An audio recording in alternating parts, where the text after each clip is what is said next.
Welcome back to Create It, the show where you create it. We taste it.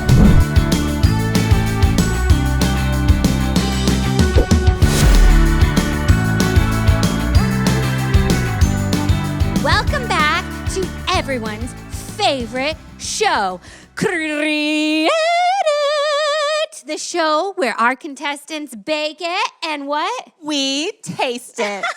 And I'm your favorite host, Ashley, of course, and with me is your second favorite host. Your favorite host too, Lindsey. That's what I And we meant. are so excited about this week's challenge. Tell us. Yes, because if you remember correctly, we are in a fierce, competitive baking competition. That is right, Linz. And this week, the competition is only going to get harder. Why don't we check on the contestants and let them know what they'll be baking today? Great idea, Ashley. Attention! Attention! It's time to let you know what today's challenge will be. A drum roll, please. Today, you will be baking cupcakes! And not just any cupcakes. They need to be fit for a queen to serve at high tea. Royal vanilla cupcakes.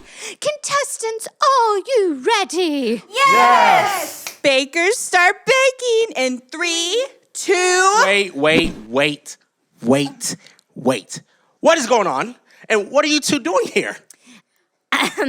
Excuse me. Hello.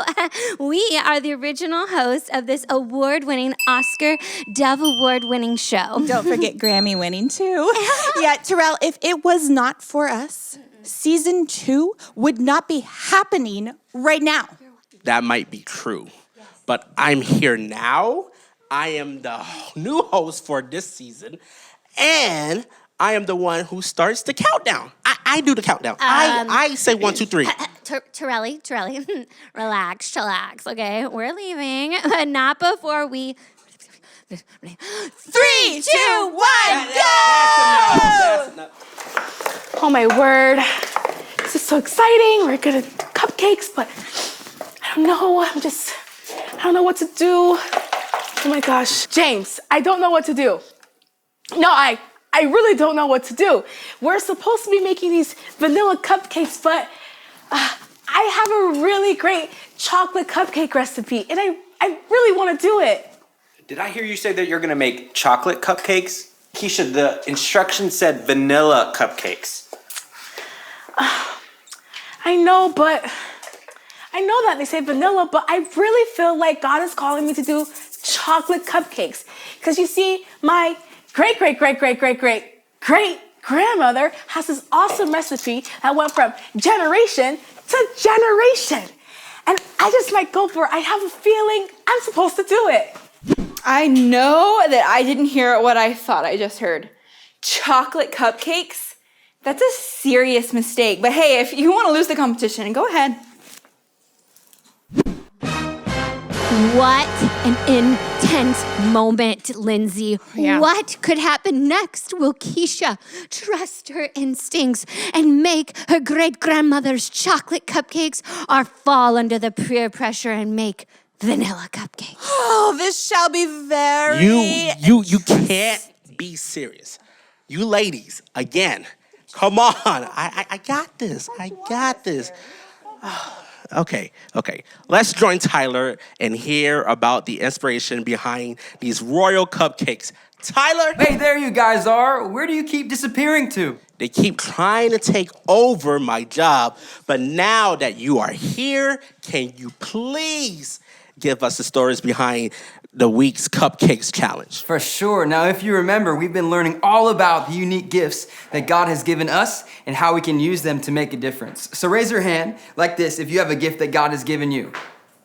Okay, well, all hands should be raised because we all have gifts and unique talents that God has given us. Now, maybe for you, you're a great singer or an artist or a basketball player. Or maybe you just love to encourage your friends or help around the house. That's awesome. Those are all gifts that God has given us. But if we're honest, sometimes we might not realize why God has given these gifts. We might even ask, what's their purpose for? And that's how our story starts today. You see, we're going to learn about a girl named Esther. And Esther had a lot of different gifts, but it took some time and encouragement for her to see the purpose that God had for her. Are you ready? Let's jump right in. Esther's story starts out in a palace called Persia, which is ruled by King Xerxes. Now, Esther lived with her cousin, a guy named Mordecai, who had been raising her from her young age. What's really important, you need to know this, is that Esther and Mordecai were Jews. Some people in Persia did not like the Jews, but we'll get to that a little bit later. Okay, so now King Xerxes, he was looking for a wife, someone who could become queen of all of Persia. Now, just take a moment. Can you guess who he chose?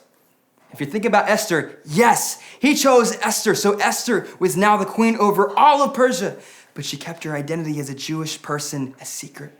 No one in the palace knew she was Jewish except for Mordecai. Whoa.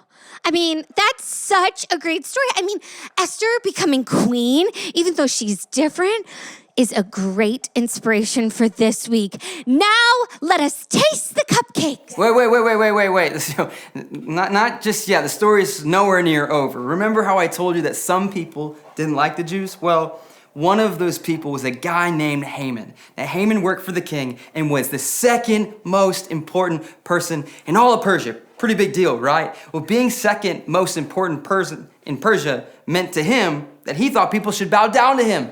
Pretty crazy. Well, that's what Haman thought. It's kind of out there, but that was his thought process. But there was this one guy I told you about earlier. His name was Mordecai, and he would not bow down. So Haman hated Mordecai time and time again. So he decided to create a plot to kill all of the Jews, and even gets on the king's board. Okay, it gets crazier. So Haman puts out a decree that on one day, a certain day in the year, all of the Jews would be killed. But little did they know their plot would kill Esther too.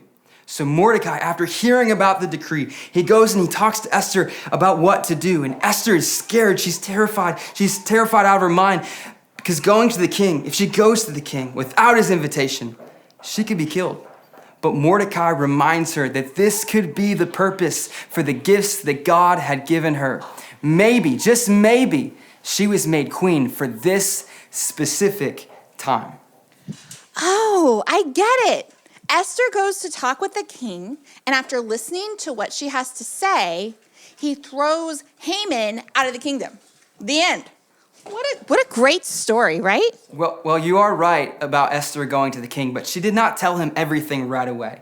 See, Esther goes to the king, and when he accepts her arrival, she invites King Xerxes and Haman to a dinner. I love dinner. So after dinner, the first night, she invites them back a second time. And it's at this second dinner that Esther tells the king about Haman's plan and plot to kill all of the people. And the king actually has Haman killed in the end. That's a pretty interesting and crazy story. Am I right? I mean, when I read this story, I'm going, this is crazy. But we see that Esther knew the gifts that God had given her, even when she didn't understand the purpose that he had for her. It was at this right moment that God revealed to Esther the purpose he had for her all along and how she could use her creativity to save her people. And just like God had a purpose for Esther, can I tell you that God created you, yes, you, right where you're watching this. He created you for a purpose. And you might not see it all right now, but over time, I promise you, as you lean in, God will begin to show you your purpose so that you can make a difference in the world around you right here in this time. Wow, that was a great inspiration for our challenge today. There is no better way to see the purpose that each of us has than to remind ourselves that God had a purpose for Esther, and it all goes back to how we have gifts that we can make difference. Speaking of gifts, I think we should see what our contestants are doing and see how they're feeling. Well, everyone's making vanilla cupcakes and I'm not, but I have a really good feeling about this. Oh, my cupcakes are out and cooling off, and all I need to do is just plate them. Well, good luck with that since you didn't follow the instructions. Yeah, you might be automatically disqualified. I got this. I trust myself and I trust God. He has a purpose for me. And time. Contestant, it is time for us to taste these awesome cupcakes. You guys ready? Yes. Ready. I'm so ready. Come on, let's go. Let's go try these cupcakes. Oh my gosh. good. It's good. Is this chocolate? Oh my! Wait, I gotta go back to the chocolate. I feel like Terrell is like ready to stop. I already got a winner. If I was getting married, I'd have him.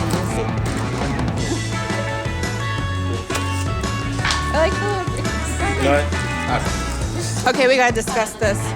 I know what Terrell wants. Man, Keisha did a great job.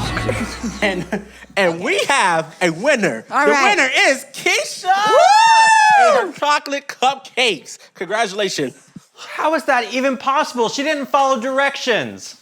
Well, Jamesy, James. why don't we explain this? We're going to help you. Yes. You know what?